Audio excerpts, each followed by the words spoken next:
The G7 Partnership for Global Infrastructure and Investment plans to offer developing nations $600 billion in infrastructure funding by 2027 as an alternative to China's massive Belt and Road Initiative.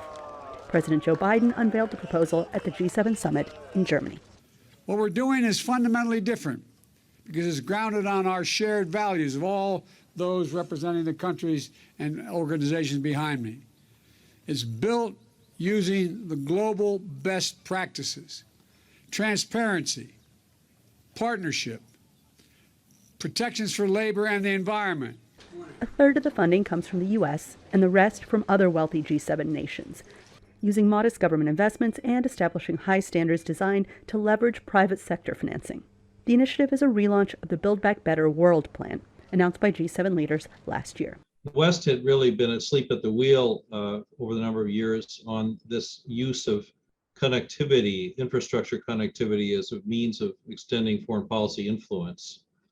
And so they are now coming together on a united project to sort of push this.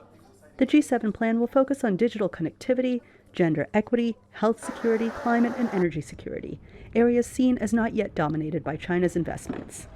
It's billed as a better alternative to BRI, which has been criticized as debt trap diplomacy that Beijing employs to expand its influence. But meeting Western standards of labor and environment may prove challenging for countries. Due to the level of ease of Chinese investments, these are often quite attractive because in the end of the day, when you're a developing country, you want the infrastructure now.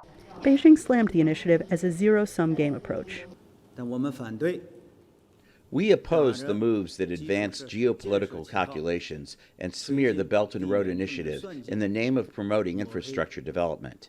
In the 9 years since it was launched, nearly 150 countries have signed up for China's BRI, so far totaling over 2,600 projects with a combined value of $3.7 trillion, according to data analysis firm Refinitiv.